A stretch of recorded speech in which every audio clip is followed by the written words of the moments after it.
I don't care what anyone says, I think the Nintendo Wii was a really good system. I mean, sure, it had some shortcomings, the lack of being HD, shovelware and more shovelware, lazy developers with waggle motion controls, but there were a ton of great games on the system that I feel like many people just haven't played.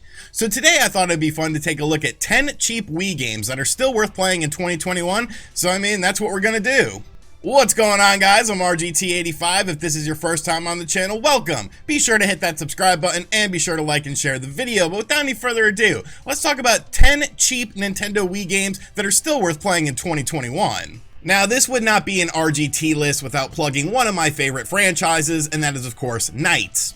Knight's Journey of Dreams is pretty similar to the first game, in which you take control of one of two struggling youth who have to face their fears and their dreams and use the power of the character knights in order to instill confidence within themselves. The game is broken up into 7 different levels, 3 for each character, and then a final boss battle that they share in the game. Gameplay-wise, the gameplay is pretty similar to the first game that released on the Sega Saturn, but definitely feels a bit more expansive as the levels are much longer with more variety. Now, the main objective in Knights is to basically fly through these rings and capture these bird-like nightmare creatures, who possess keys that unlock a series of various cages. There are 3 cages in each level, and all must be unlocked within a set time before you can proceed. Graphically and audio-wise, I think the game is superb, with some really nice visuals and use of colors, interesting level design in terms of the different backdrops, and yet another great musical score.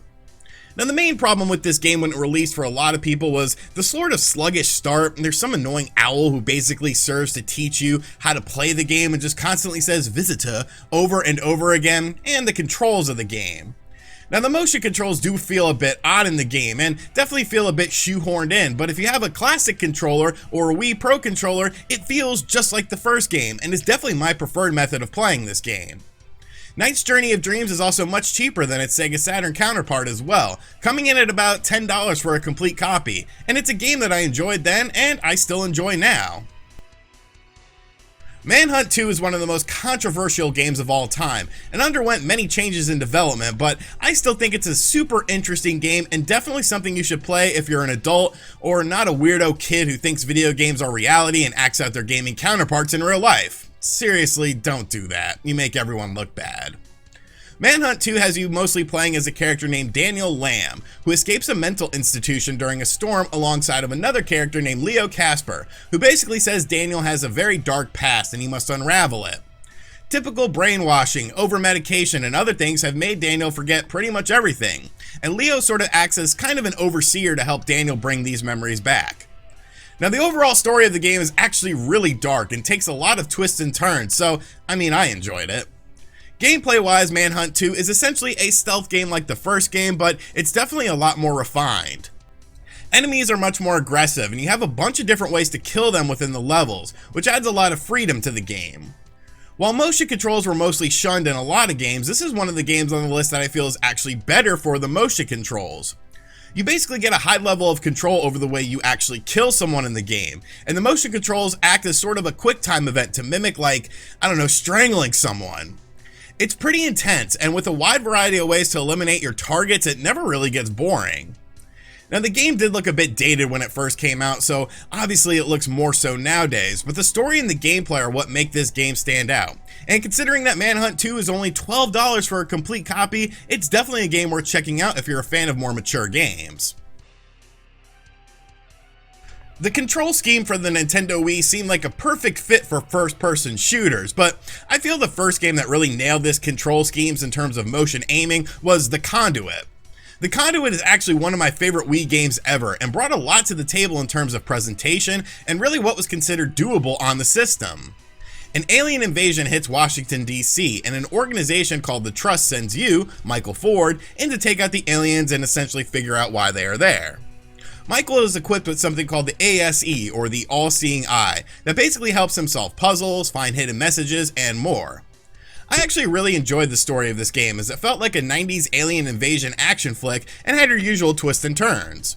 Gameplay wise is where the Conduit really shines though, as like I said, the control scheme of the game was far superior to any Wii game until that point, allowing you to customize everything from movement speed to the dead zone of your character's aim. Once you found that perfect control layout for you, it was a fantastic and fluid experience that really only the Wii could offer at that time. The presentation of the game was top-notch as well, as developer High Voltage Software had a custom engine that allowed for graphics that really stood out from other Wii games in terms of effects and clarity, along with the environments that you visited themselves. The game even had a robust online system with voice chat, but I mean, of course, that's no longer available. The Conduit is a cheap game at just $12 for a complete copy as well, and we did have a sequel that was really good but went into more of a fantasy and over-the-top direction, which is fine, but I enjoyed the more realistic settings and the feeling of the first game. The Wii had a surprising amount of adult-themed games for it, and exclusive to the platform was a game called MadWorld. Developed by Platinum Games, that should give you somewhat of an indication of what style this game is. An evil organization takes over the world and basically gives everyone a virus, but if you kill someone, you get a vaccine, because that makes sense. Somehow this turns into a game show called Death Watch, in which you compete against other people, and if you win, you receive a large cash prize. Platinum Games never change. Anyways, the game uses an interesting visual style, going with a black and white comic book style with the only color in the game being red, and you will see a lot of red in this game because there's a ton of blood and dismemberments that occur. The game features large environments, tons of enemies to kill, tons of ways to kill the enemies, sprinkled in mini-games, and although it does have an adult theme to it, it's much lighter than something like Manhunt is. MadWorld doesn't have a high cost of entry either, at just $14 for a complete copy, and it's a short but fun game to check out if you're a fan of Platinum Games. A genre of games that the Nintendo Wii helped bring back was arcade light gun shooters, and Ghost Squad is a super fun arcade port of a light gun game that's easy on the wallet. Ghost Squad has you doing anti-terrorist stuff and blasting enemies, saving hostages, defusing bombs, and much more. There really isn't a whole lot to say about this game. I mean, it's a light gun game, you shoot stuff on the screen. But I really enjoyed this game simply because of the fun factor, and being able to play a light gun game on a modern TV thanks to the Wii sensor bar. Ghost Squad is another cheap game too, coming in at $12 for a complete copy. And while I prefer the House of the Dead 2 and 3 collection over this, that's a little bit pricier, and we're trying to be cheap here, people. So Ghost Squad is definitely a game worth checking out if you're a fan of light gun games. A first-party Nintendo game being cheap isn't something you hear very often, but this is one of the first of two cheapies on this list that are first-party Nintendo titles, with Battalion Wars 2, which I think is a great game. Whereas Advance Wars is a turn-based strategy game, Battalion Wars debuted on the Nintendo GameCube and offers a real-time strategy experience, and Battalion Wars 2 improved upon it and added a whole bunch of good stuff. The story is surprisingly weird and deep, so I'm not going to dive too much into it because I honestly didn't really care all that much, but basically there's a conflict and you have to take out enemies. You control your squad and delegate tasks to them, but the cool thing about this game is that at any time, you can take control of a single unit and take things out in real time. So for example, you can take control of an infantry unit and blast your gun, a tank and roll over enemies, and so on and so forth. There's tons of missions to encounter of gameplay styles as well, with the game featuring more options than its predecessor such as naval tanks and much more. It's a super good concept, and I feel like the execution is really well done, and having the Wii-like control scheme act as a way to easily maneuver between different enemy troops really adds to this game. The game even had online back in the day where you could take on people one-on-one, which was pretty fun. I really don't understand why Battalion Wars isn't like Nintendo's answer to Battlefield, where they take advantage of new hardware and offer an online multiplayer shooter, but hey, Battalion Wars 2 is only $12, so buy it if you haven't yet. The Wii never got a Grand Theft Auto game, but that doesn't mean that there weren't similar open world experiences, and the Godfather Blackhand edition is one of my favorite Wii games, period. Based upon the iconic film, you play as a new character named Aldo, who's brought into the Corleone family after his father is murdered when he is young and seeks revenge against those who did the deed. The game features lots of voice acting from the original cast of the movie as well, and it helps give it a more authentic feel. The game of course takes place in a mid-1930s Little Italy in New York, and looks pretty authentic to how the world looked at that time. As you go throughout the story, you start to build up your own empire by extorting businesses, taking out rival gangs and rival families, and basically making your mark on the city. Extorting businesses leads to more income for you and the Corleone family as well. It's an open world game and you can pretty much do whatever you want, but due to the more realistic nature of the game, sometimes there isn't a whole lot going on in the city. The gameplay of the game is where the Wii version really shines though, because much like Manhunt 2, the controls are fantastic in this game. Fighting someone almost feels like you're actually fighting, as various motion controls replicate things like jabs and uppercuts. Environmental kills are bountiful, and you'll be chucking people off of buildings, throwing them into pizza ovens, and much, much more. There's something so satisfying when Wii controls are done right, and this is a great example of that. Rounding out the Godfather Blackhand edition are some top-notch graphics for the Wii, along with great voice acting and music from the time period, along with a pretty gripping story. And you have easily one of the best third-party games on the system that will only cost you $12 to pick up for a complete copy. What a deal, baby! The first Red Steel was a launch title for the Nintendo Wii, and they didn't quite get the Wii controls down, which led to a sluggish experience, but the sequel definitely improved upon that thanks to the Wii Motion Plus, which offered a 1-to-1 movement ratio.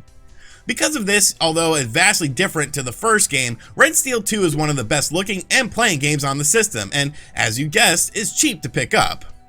You play as a character named Hero, very original, who has his katana stolen by a group called the Jackals, and he sets out to get it back.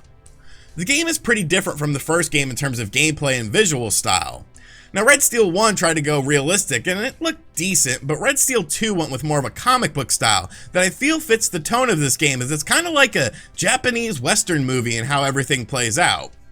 Now, because of the changes, the game feels a lot faster and tighter than its predecessor, and the gunplay and swordplay is vastly improved over the original game, of course due to the mandatory Wii Motion Plus attachment that you have to play this game.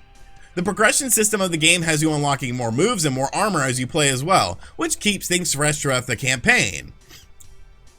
It's an interesting game, a stark contrast from the first game, but honestly, Red Steel 2 is a great game that many people overlooked upon release, but considering you can get a complete copy for about $10 nowadays, it's definitely a game worth revisiting or revisiting for the first time. Survival horror games are one of my favorite genres of games, and I remember buying a game called Obscure on the PlayStation 2 after seeing it in a GameStop but having never heard of it before, and I absolutely fell in love with this game. Obscure: The Aftermath, a sequel, came out on the Nintendo Wii, and once again, I absolutely love this game. The first Obscure has you following a group of teenagers at a high school where things get weird, experiments are happening, and 5 kids set to figure out what the hell is going on. The sequel then has these kids in college now, and once again, weird things are happening at the college reminiscent of their high school days, so they must unravel the mystery. If it sounds like a cliche 90s horror film, that's because it honestly kind of plays and acts out as one, but I think that's one of the charms of the game. The main draw of Obscure is the fact that instead of playing the game solo, you have 2 characters on the screen at the same time, meaning you can play the entire game in local co-op or a computer-controlled AI character, and it really makes for an awesome and super fun experience that you usually don't get in horror games like this. The graphics look pretty good, the music is actually really good and a standout from the game, and it offers a unique couch co-op experience that many survival horror games don't ever offer. Also, it's only $14, which is what it would cost you to buy a 90s horror movie, so why not play an interesting game like Obscure: The Aftermath instead? Oh, I can hear those fingers typing away already in the comments. Metroid Other M, that game is bad. Is it really though, Metroid fans? I'm sure you are well aware of what Metroid Other M is, so I will keep this final game short, but I'll be real with you guys. I never understood the hate for this game. It looks great, it plays mostly great except for a few of the clunky mechanics like the first person thing, and the story is actually a story instead of just something you have to interpret. Sure, Samus is portrayed in a way that's very different than normal, and the humanizing of everything definitely felt a bit awkward, but I mean, the game still plays and looks good, so isn't that really the most important things? Metroid fans can be a fickle group, but as a Metroid fan, I like this game and still do. Is it the best Metroid ever? No, but for $15, you could do far worse with your money than this. Alrighty, so those were 10 cheap games for the Nintendo Wii that I still think are worth playing in 2021. None of these games are going to break the bank. The most expensive game is $15 on this list, and a lot of these games are better than the more expensive games on the system. So let me know in the comment section down below what you think of these games. Have you played any of these games? Do you plan on picking up any of these games? Or did you hate this list and hate all the games on there? And then, I don't know. And as always, thank you for watching this video. If you are new to the channel, be sure to hit that subscribe button. Be sure to like and share the video as well. And as always, I'll catch you guys on the next one. Later.